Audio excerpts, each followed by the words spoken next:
अगर सरक्रीक इलाके में पाकिस्तान की ओर से कोई भी हिमाकत की गई तो उसे ऐसा करारा जवाब मिलेगा कि इतिहास और भूगोल दोनों बदल जाएंगे मेरे साथियों। दोस्तों, आखिर भारत पाकिस्तान बॉर्डर पर पाकिस्तान किस तरह की सैन्य गतिविधि कर रहा है और भारी सैनिकों की डिप्लॉयमेंट कर रहा है, जिस वजह से भारतीय रक्षा मंत्री को इस तरह की चेतावनी पाकिस्तान को देनी पड़ी। गुजरात में एक इलाके को लेकर भारत और पाकिस्तान के बीच जो ये तनाव बढ़ रहा है, जिस पर रक्षा मंत्री ने ये तक कह दिया कि पाकिस्तान का नक्शा तक बदल दिया जाएगा।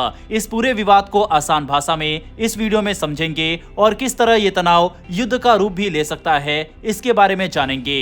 इसके साथ ही भारत ने चिकन नेक एरिया, जो कि भारत के लिए एक और बड़ा सेंसिटिव एरिया है, वहां पर भी बड़ा दाव और खेल खेला है। जानेंगे इन दोनों टॉपिक को डिटेल में, इसीलिए वीडियो को अंत तक जरूर देखिएगा। साथ ही मेरी एक छोटी सी रिक्वेस्ट है, अगर आपको हमारी डिफेंस और वर्ल्ड अफेयर से जुड़ी इस तरह की कवरेज पसंद आती हो तो हमें सपोर्ट करने के लिए नीचे दिए गए सब्सक्राइब बटन को प्रेस कर बेल आइकन को जरूर दबा ले। ये बिल्कुल फ्री है और ऐसा करने से हमारी डेली वीडियो आप तक पहुंच पाती है। तो चलिए शुरू करते हैं इस वीडियो को।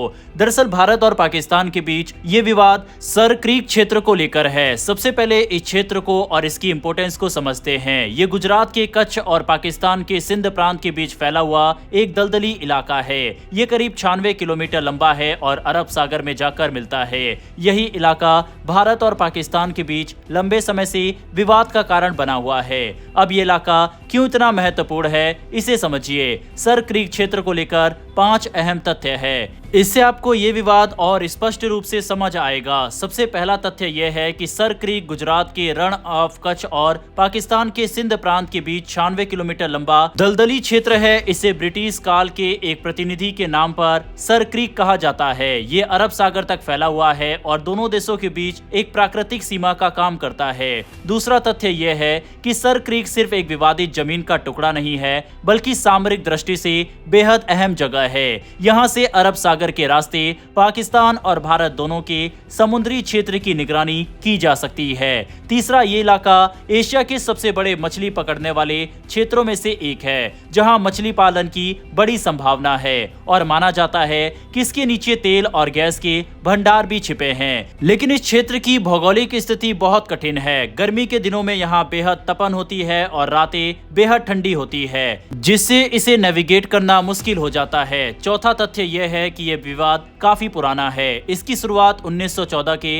एक ब्रिटिश सरकारी फैसले से हुई थी। उस समय बंबई प्रेसिडेंसी के सिंध और कच्छ डिवीजन की सीमा तय करने की कोशिश हुई थी। उस फैसले में कहा गया था कि सीमा क्रीक के पूर्वी हिस्से से गुजरेगी, यानी क्रीक का पूरा हिस्सा सिंध में आता है, जो अब पाकिस्तान का हिस्सा है। लेकिन भारत का कहना है कि अंतर्राष्ट्रीय समुद्री कानून यानी थल वेग सिद्धांत के आधार पर सीमा तय होनी चाहिए। पांचवा और आखिरी तथ्य यह है, पाकिस्तान का दावा है कि सर क्रीक नेविगेबल नहीं है, इसीलिए थल वेग सिद्धांत लागू नहीं हो सकता। लेकिन भारत का तर्क है कि यह क्षेत्र ज्वार के समय नेविगेबल हो जाता है और अंतर्राष्ट्रीय कानून के अनुसार इसे ध्यान में रखना होगा। यही वजह है कि यह विवाद अभी तक सुलझ नहीं पाया है। इन तथ्यों को जानने के बाद आप समझ सकते हैं कि सर क्रीक विवाद सिर्फ जमीन का मसला नहीं है, बल्कि सामरिक, आर्थिक और राजनीतिक दृष्टि से भी बेहद अहम है। यही वजह है कि पाकिस्तान बार बार इस मुद्दे को हवा देने की कोशिश करता है। अब इसी मुद्दे पर भारतीय रक्षा मंत्री ने पाकिस्तान को वार्निंग दी है। ये बयान शस्त्र पूजन के अवसर पर दिया गया,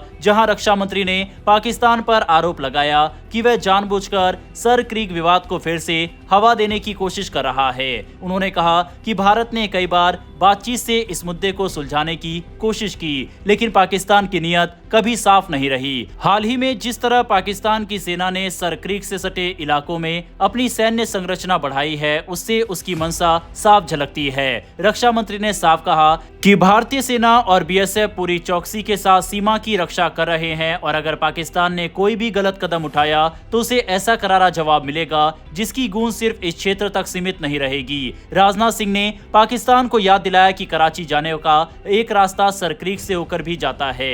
ये चेतावनी बेहद अहम मानी जा रही है, क्योंकि कराची पाकिस्तान का सबसे बड़ा शहर और उसका आर्थिक केंद्र है। इतना ही नहीं, उन्होंने 1965 के युद्ध का भी जिक्र किया। उन्होंने कहा कि उस समय भारतीय सेना ने लाहौर तक पहुंचकर अपनी ताकत साबित की थी और आज 2025 में भी भारत की सेना सेना उतनी ही सक्षम और मजबूत है। पाकिस्तान को ये बात याद रखनी चाहिए कि अगर उसने उकसाने की कोशिश की तो नतीजा बेहद गंभीर होगा। वहीं पर दोस्तों, हालात को देखते हुए भारत ने कई बड़े स्टेप उठाने शुरू कर दिए हैं। भारत पहली बार गुजरात में भारत पाकिस्तान अंतर्राष्ट्रीय सीमा पर सामरिक रूप से महत्वपूर्ण सर क्रीक और हरामी नाला क्षेत्र में सीमा सुरक्षा बल जवानों के लिए स्थायी बंकर का निर्माण कर रहा है। केंद्रीय गृह मंत्रालय ने क्षेत्र में पाकिस्तानी मछुआरों और मछली पकड़ने वाले नौकाओं की घुसपैठ के मद्देनजर भुज सेक्टर के साथ इस इलाके में 8 बहुमंजिला बंकर सह निगरानी चौकियों के निर्माण के लिए 50 करोड़ रुपए मंजूर किए हैं। अधिकारियों ने बताया है कि भारत और पाकिस्तान के बीच 4050 वर्ग किलोमीटर में फैले दलदली सर क्रीक क्षेत्र में 3 टावरों का निर्माण हो रहा है। वहीं केंद्रीय लोक निर्माण विभाग 900 वर्ग किलोमीटर में फैले हरामी नाला क्षेत्र में 5 ऐसे ढांचों का निर्माण कर रहा है। और इसको लेकर भी पाकिस्तान ने भारत पर आरोप लगाया है कि भारत ऐसा नहीं कर सकता और इसी को लेकर पाकिस्तान इस क्षेत्र के आसपास अपने इलाके में सेना की भारी डिप्लॉयमेंट भी कर रहा है। यही कारण है कि एक बार फिर से ये क्षेत्र तनाव का कारण बना हुआ है। आई होप आपको ये इन्फॉर्मेशन समझ आई हो। बढ़ते हैं हमारी दूसरी खबर की तरफ। भारत ने पहली बार भूटान के लिए रेलवे कनेक्टिविटी का ऐलान किया है। ये प्रोजेक्ट न केवल व्यापार और पर्यटन को बढ़ावा देगा बल्कि रणनीतिक रूप से भी बेहद महत्वपूर्ण साबित होगा। भारत और भूटान की दोस्ती हमेशा से खास रही है। भूटान एक लैंडलॉक्ड यानी चारों तरफ से जमीन से घिरा हुआ देश है जिसके पास खुद का कोई रेलवे नेटवर्क नहीं है। अब भारत अपनी 70,000 किलोमीटर लंबी रेलवे लाइन से भूटान को जोड़ेगा। इससे भूटान को पहली बार किसी देश से रेल कनेक्शन मिलेगा। 2 रेलवे लाइन बनाई जाएंगी। पहली लाइन असम के कोकराझार से भूटान के गेलफू तक जाएगी जिसकी लंबाई होगी 69 किलोमीटर और इस पर लगभग 3456 करोड़ रुपए खर्च होंगे। दूसरी लाइन पश्चिम बंगाल के बनरहाट से भूटान के समस्से तक जाएगी जिसकी लंबाई 20 किलोमीटर होगी और लागत करीब 577 करोड़ रुपए। बड़ी लाइन 4 साल में तैयार होगी और छोटी लाइन 3 साल में। इन रेल प्रोजेक्ट की खासियत यह है कि ये भारत के लिए भी उतने ही जरूरी है जितने भूटान के लिए। दरअसल ये दोनों लाइनें भारत के उस क्षेत्र के बेहद पास है जिसे चिकन नेक कहा जाता है। ये इलाका यानी सिलीगुड़ी कॉरिडोर मात्र 22 किलोमीटर चौड़ा है और यही भारत को उसके पूरे उत्तर पूर्वी राज्यों से जोड़ता है। यही वजह है कि इसे भारत का लाइफलाइन कहा जाता है। 2017 में इसी इलाके के पास डोकलाम विवाद हुआ था जब भारत और चीन आमने सामने आ गए थे। इसीलिए ये रेलवे लाइन न केवल व्यापार और पर्यटन को बढ़ाएंगी बल्कि सुरक्षा के लिहाज से भी नॉर्थ ईस्ट को मजबूत बनाएंगी। अगर भविष्य में किसी भी तरह का तनाव होता है तो भारत के पास सामान, सैनिक और जरूरी सप्लाई पहुंचाने के लिए एक और मजबूत विकल्प होगा। अब बात करें भूटान की तो वहां के गेलेफू शहर को माइंडफुलनेस सिटी के रूप में विकसित किया जा रहा है। ये भूटान के राजा का ड्रीम प्रोजेक्ट है जिसे आर्थिक हब बनाया जाएगा। इस रेलवे लाइन से असम और पूरे नॉर्थ ईस्ट को भी इसका फायदा मिलेगा। वहीं समस्या को एक इंडस्ट्रियल टाउन के तौर पर डेवलप किया जा रहा है।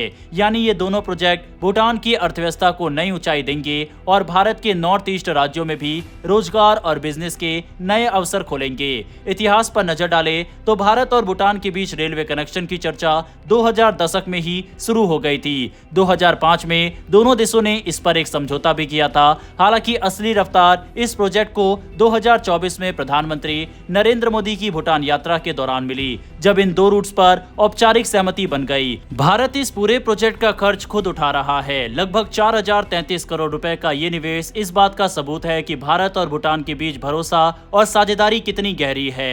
कुल मिलाकर ये 2 रेलवे लाइन भारत और भूटान दोनों के लिए गेम चेंजर साबित होंगी। भूटान को मिलेगा व्यापार, पर्यटन का नया रास्ता, भारत को मिलेगा रणनीतिक मजबूती और नॉर्थ ईस्ट को मिलेगा विकास का नया दरवाजा। बहरहाल दोस्तों, इस वीडियो में इतना ही। दोनों खबरों पर अपनी राय कमेंट बॉक्स में लिखकर बताइएगा। इन्फॉर्मेशन और वीडियो पसंद आई हो तो वीडियो को लाइक करके हमारी आने वाली डेली ऐसी वीडियो के लिए नीचे दिए गए सब्सक्राइब बटन को प्रेस कर बेल आइकन को जरूर दबा लें। फिर मिलेंगे ऐसी एक नई वीडियो के साथ। धन्यवाद। जय हिंद, जय भारत।